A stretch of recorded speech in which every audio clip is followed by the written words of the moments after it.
Okay, now the topic is resistors combine in series, है ना। जब रेसिस्टर्स सीरीज में कंबाइन होते हैं तो कुछ न्यूमेरिकल्स के बारे में हम लोग डिस्कस करते हैं, समझते हैं, जानते हैं कैसे न्यूमेरिकल्स को सॉल्व करेंगे। मान लो दो रेसिस्टर हमने सीरीज में डाले हुए हैं, 20 ओम 30 ओम का रेसिस्टर डाला हुआ है, 100 वोल्ट की बैटरी हमने डाल रखी है ना। तो कुछ ना कुछ करंट तो जाएगा, पॉजिटिव टर्मिनल ये है, ये नेगेटिव टर्मिनल है, कुछ करंट जरूर इसमें पास होगा, है ना। उस करंट को फाइंड करना काफ़ी आसान है, ठीक है। करंट को फाइंड कर लेंगे, काफ़ी आसान है। Current is equal to how much, current कितना होगा, current is equal to potential difference by total resistance. Total resistance, potential difference कितना है, यहाँ पे 100 वोल्ट है ना, और रेसिस्टेंस टोटल कितना है, 20 + 30 कितना आता है, 50 ओम, कितना आ गया, 2 एम्पेयर करंट फ्लो हो रहा है। देख लीजिए 2 एम्पेयर करंट इस टोटल सर्किट में फ्लो कर रहा है, ठीक है।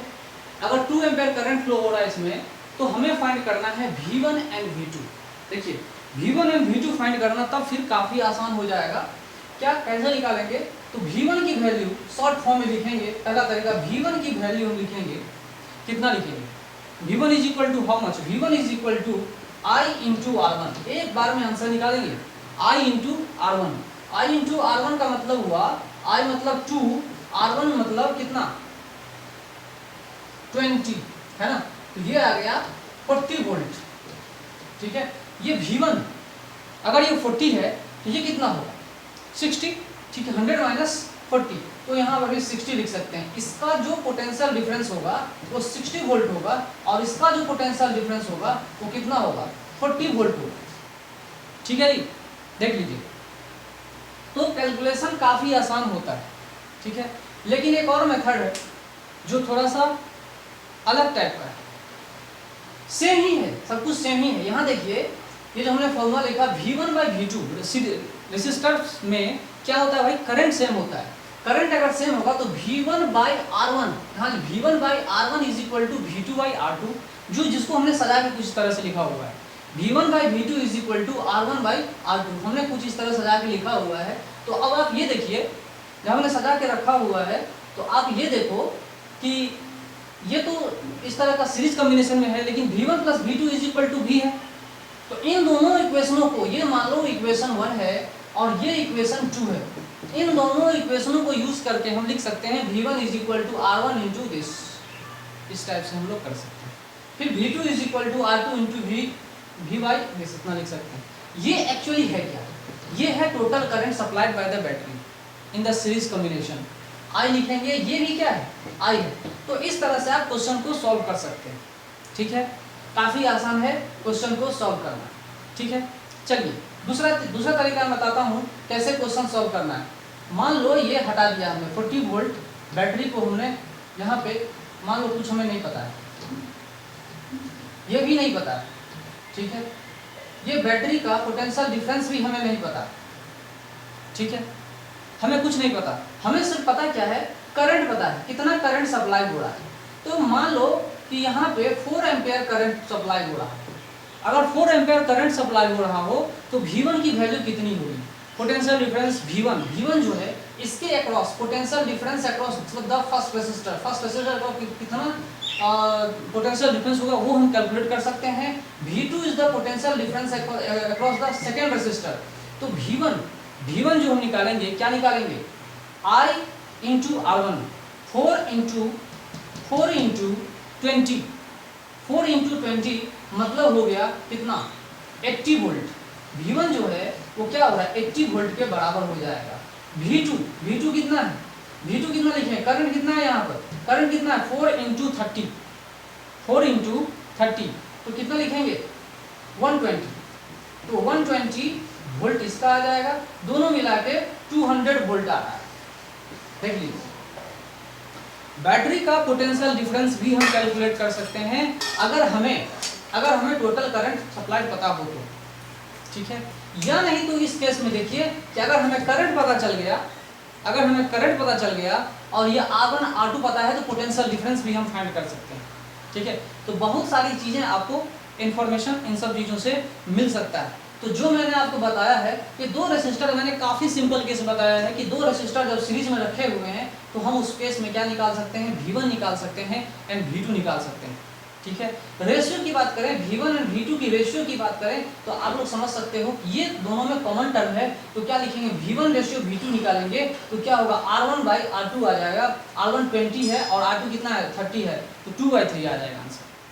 ठीक है, आपको इस चीज़ को देख लो कि सीरीज कॉम्बिनेशन में ये हमने रेसिस्टर को कंबाइन करके रखा हुआ है, इसको हमने क्या कहाँ यूज़ करना है। ये करंट फाइंड करने के लिए यूज़ हो सकता है, करंट फाइंड करने के लिए यूज़ हो सकता है, पोटेंशियल डिफरेंस को भी फाइंड कर सकते हैं। ठीक है, अगर पोटेंशियल डिफरेंस दिया हो तो रेसिस्टेंस भी हम फाइंड कर सकते हैं। ठीक है, देखिए कैसे, सपोज दैट यहाँ पे 20 वोल्ट, इन सब चीज़ों को भूल जाओ, है ना, इन सब चीज़ों को भूल जाते हैं थोड़ी देर के लिए। मान लो ये 20 वोल्ट यहाँ दिया हुआ है, इसके अक्रॉस 20 वोल्ट है और ये 30 वोल्ट दिया हुआ है। ठीक है, ओके, अब आप ये बताओ पोटेंशियल डिफरेंस दिया हुआ है, इन दोनों के अक्रॉस दिया हुआ है। ठीक है, और हमें फाइंड करना है R1 एंड R2 की वैल्यू फाइंड करनी है। ठीक है, अगर हमें V1 V2 दिया हुआ है तो R1 एंड R2 की वैल्यू हमें बतानी है क्या होगा। ठीक है, करंट दिया हो 4 एम्पीयर, तो इन दोनों इक्वेशनों को भी हम यूज कर सकते हैं, कोई दिक्कत नहीं है, डायरेक्टली प्रोपोर्शनल होगा। तो ये 20 वोल्ट 30 वोल्ट है ना, तो ये जो लिखेंगे ये क्या लिखेंगे, I इंटू R2, ये क्या आएगा, ये क्या आएगा, I इंटू R1। ठीक है, ये 20 वोल्ट आ रहा है, तो एक रेशियो निकाल सकते हैं। लेकिन करंट अगर पता हो, मान लो करंट यहाँ पे 5 एम्पेयर दे रखे हो, मान लो कि करंट हमने 5 एम्पेयर दे रखे हैं, तो उस केस में बताइए R1 की वैल्यू क्या होगी, what will be the value of R1 की वैल्यू कितनी होगी। तो हम क्या करेंगे, 20 बाई, ये हमने लिखा V1, तो लिखेंगे 20 बाई क्या, I 20/5 मतलब 4 ओम, इसका जो रेसिस्टेंस आएगा वो कितना आएगा, 4 ओम आ रहा है। ठीक है, और ये कितना आ रहा है, R2 की बात करें तो 30 वोल्ट है, डिवाइडेड बाय टोटल करंट कितना है 5, तो 6 आ रहा है यहाँ पर। तो R2 की वैल्यू कितनी आएगी भाई, 6 ओम आ रहा है, 6 + 4, टोटल रेसिस्टेंस की बात करें तो कितना आया है, 10 ओम आ रहा है। ठीक है, तो इस केस से आप ये फाइंड कर सकते हो। चलो इतना तो हमने बता दिया, R1 R2 की वैल्यू बता दिया, टोटल बैटरी की वोल्टेज कितनी होगी वो भी आप कैलकुलेट करके बता सकते हो, that is equal to 50 volt. ठीक है, तो आपके दिमाग का इस्तेमाल करना, आपको उस समय जो क्वेश्चन आपके पास दिया गया है उसका तुरंत आंसर चाहिए, है ना, ज़्यादा टाइम लगा के आंसर नहीं चाहिए। ठीक है, अब चलते हैं हम लोग फॉर रेसिस्टर्स इन सीरीज, है ना। जब रेसिस्टर्स को हमने सीरीज में चल गए तो अब हम आगे चलते हैं for resistors in parallel combination. Parallel combination में जब हमने रेसिस्टर को डाले हुए हैं तो यहाँ आप देखो क्या लिखा हुआ है, जब हमने पैरेलल कॉम्बिनेशन में रखे हुए हैं तो I1 करंट इसके थ्रू पास हो रहा है एंड I2 करंट इस रेसिस्टर के थ्रू पास हो रहा है। एक्चुअली क्या होता है, पैरेलल कॉम्बिनेशन में इक्वल पोटेंशियल डिफरेंस अप्लाई होती है। तो अगर इक्वल पोटेंशियल डिफरेंस अप्लाई हो रही है तो हम क्या करेंगे, I1 R1 that is equal to I2 R2। ठीक है, समझ में आ रहा है। तो यहाँ पे देखिए कि I1 की अगर हम बात करें तो I1 is equal to I2 R2 divided by R1। यहाँ देखिए ये आ रहा है क्या, ये हमें पता चल रहा है। ठीक है, तो I2 R2 मान लो इन दोनों के बीच की पोटेंशियल डिफरेंस है, इन दोनों के बीच की पोटेंशियल डिफरेंस मान लो V0 है, तो ये क्या हो गया, V0 बाय R1। ये क्या आ गया भाई, V0 बाय R1। पहले थ्योरी समझो, बेसिक चीजें समझो, then after we will solve the numerical problems, है ना। न्यूमेरिकल्स हमें समझना है उसके बाद, तो पहले हमें बेसिक चीजें समझनी होगी। I1 इज इक्वल टू कितना लिखा हमने, V0 बाय R2। ठीक है, फिर हम क्या करते हैं यहाँ पर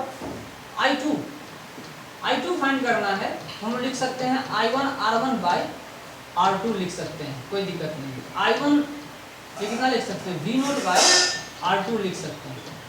ठीक है, ये हम कुछ इस तरह से लिख सकते हैं, कोई दिक्कत नहीं है। तो ये सब चीज़ें होते रहता है, आगे हम लोग चलेंगे और देखते हैं क्या कहानी होती है। एक और चीज़ हम लोग समझ सकते हैं, टोटल करंट अगर I हो तो क्या कर सकते हैं, अगर इसी केस में मैं अगर ये कहूँ कि I1 R1 is equal to I2 R2, और मैंने बताया आपको कि total current I is equal to I1 plus I2, then I1 and I2 को उस टर्म में हमें लिखना होगा। तो क्या करेंगे, किसी न किसी एक चीज़ को हमें लिखना होगा। मान लो I1 फाइंड करना है, तो हम लिखेंगे यहाँ पर उस इक्वेशन का यूज़ करके लिखेंगे I1 R1 that is equal to I minus I1 by R2 into R2। ठीक है, तो यहाँ देखिए ये I1 R2 इधर आ जा रहा है, तो I1 की वैल्यू हम लिखेंगे R1 प्लस R2, इसके बाद लिखेंगे I इंटू R2। ठीक है, तो आपको ये चीज़ पता चल जाएगा कि I1 is equal to I by R1 plus R2 into R2। ठीक है, ये हम लोग लिख सकते हैं I बाई दिस, इतना लिख सकते हैं। एंड I2 की वैल्यू हम सिमिलरली फाइंड कर सकते हैं, I2 की वैल्यू भी हम लोग सिमिलरली फाइंड कर सकते हैं, that is equal to I by I1 plus I2 into R1। ठीक है,